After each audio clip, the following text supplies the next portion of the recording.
40 টাকা ভাড়া মগের মূল্য নাকি থাপড়ে কান সামান। কিরে মামা রুমান, তুই রিক্সা চালাইতেছস? তোর এমন দুর্দিনা এবারছে হেডে আবার দেখতেইব। জীবনটাকে আসলে যত সহজ মনে করো, জীবনটা আসলে অত সহজ না। এই যে গাড়ি বাড়ি এগুলো আমি আসলে এত সহজে করি নাই। আপনি খুব অল্প সময়েই সফলতা অর্জন করলেন ভাই, এটা আপনি কেমনে করলেন আমাকে একটু কোন তো ভাই। এটা অর্জনের জন্য আমাকে প্রচুর কষ্ট করতে হয়েছে। কইতে না কইতে আবার সেমিস্টার ফি এর সময় পড়ছে। এখন সেমিস্টার ফি কেমনে দেই? এমনি বেড়া ফ্যামিলিতে সমস্যা চলতেছে। তাও তো তোর একটা আশা ভরসা আছে, পরীক্ষা দিবি, কিন্তু আমার তো কোনো আশা ভরসা কোনো কিছুই নেই। ফ্যামিলিতে অনেক টানাটানি চলতেছে, তার ভিতরে আম্মার অনেক টাকার ওষুধ লাগে, ওদিকে আব্বা আবার অনেক অসুস্থ। কিরে তুই কি করবি? তুই কি খালি মোবাইলই গুতাবি? এই কখন তো আমরা কথা কইতাছি আর তুই এনে খারা খারা মোবাইল চালাইতাছস। তোর সেমিস্টারের কি খবর ক?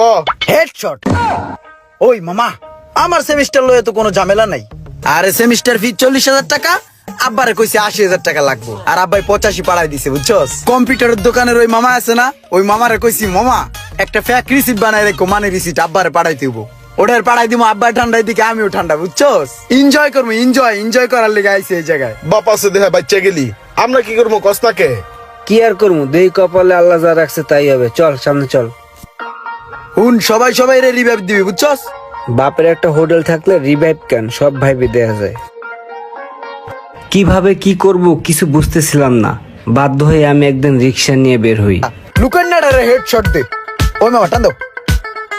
তুই লুকেন না রে হেডশট দে, আমি এমরাতে কাভার দিতেছি।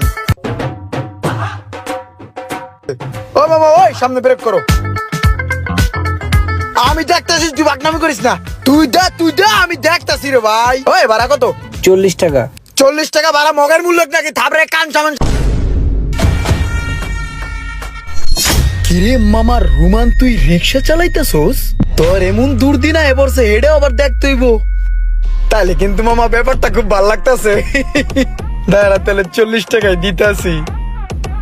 না তোর 40 টাকা দিলে আমার খারাপ লাগবে, 50 টাকা এলো। একটা সময় আমার এক বন্ধু আমাকে বুদ্ধি দিল।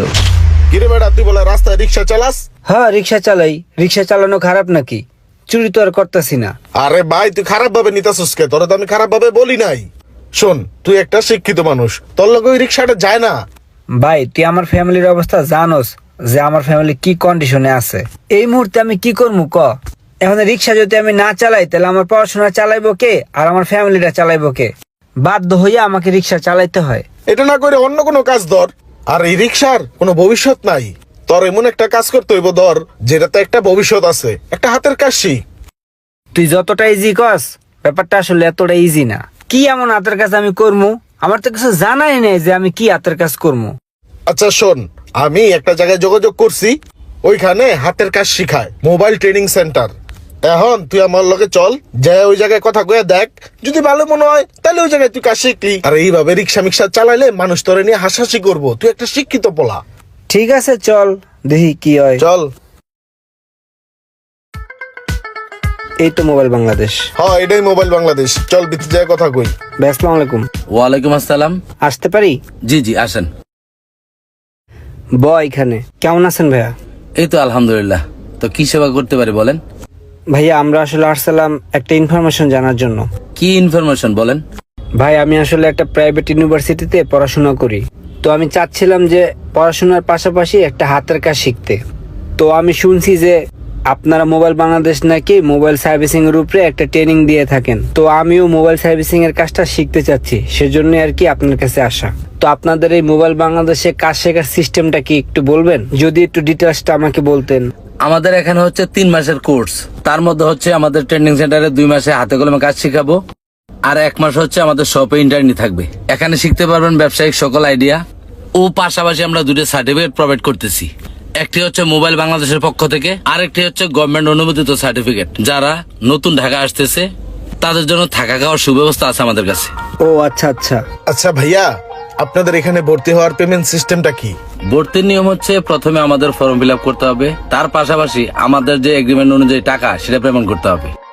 24, 25, 26, 27, 28, 29, 30। ভাই লোন এই জায়গায় 30 আছে। এই যে ভাই আমার টাকাটা। স্যার আমরা কবে থেকে ক্লাস শুরু করব? আগামীকাল থেকে তাহলে তোমরা ক্লাস শুরু করো। মোবাইল বাংলাদেশ ট্রেনিং সেন্টার থেকে আমি আপনাদের সাথে আছি সাকিব। আজকে আপনাদেরকে শিখাবো ক্যাপাসিটর কি ও তার ব্যবহার। মনোযোগ দিয়ে শুনুন। ক্যাপাসিটর হচ্ছে দুই প্রকার। Can we get a little bit louder? Can we get a little bit louder? I like this. সেখানে খুব মনোযোগ সহকারে 3 মাস আমি ট্রেনিং নিলাম।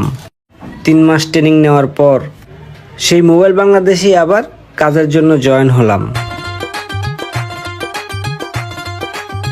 ইচ্ছা শক্তি থাকলে যে মানুষ আগাইতে পারে, এই ছেলেটা তার প্রমাণ। অল্প কিছুদিনের মধ্যে খুব সুন্দর কাজ শিখে গেছে। এবং মোবাইল বাংলাদেশে কাজ করে প্রতি মাসে সেখান থেকে ভালো একটা স্যালারি পাওয়া শুরু করলাম। আর আস্তে আস্তে টাকা জমানো শুরু করলাম। সেই টাকা জমিয়ে একটা দোকান দিলাম, পাইটু ইলেকট্রনিক্স। আর আজকে আমার পাইটু ইলেকট্রনিক্স নামে প্রায় 10টা শপ। তারপরও কিন্তু আমার মনে একটা আফসোস রয়ে গেছে, কারণ যে স্বপ্ন নিয়ে সেদিন আমার বাবা মা আমাকে পড়াশোনা করাইছিল, তাদের সেই স্বপ্নটা হয়তো আমি বাস্তবে পূরণ করতে পারি নাই। আজকে আমার সবকিছুই আছে, কিন্তু আমার বাপ মা নাই। আমার যদি 1000 কোটি টাকাও হয়ে যায় না, তারপরে এই কষ্টটা আমার মন থেকে যাবে না।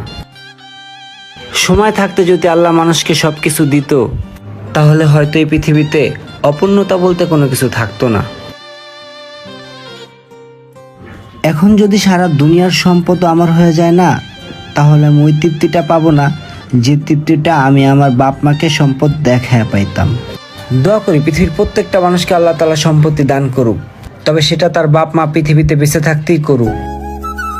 না হলে ওই সন্তানগুলো না কপাল পোড়ার মতো সারা জীবন কষ্ট বুকে নিয়ে পথ চলবে। আমরা যারা পড়াশোনা করি তাদের প্রত্যেকের উচিত পড়াশোনার পাশাপাশি যে কোনো একটা হাতের কাজ শেখা। হাতের কাজ শিখলে ভাতে মরবেন না।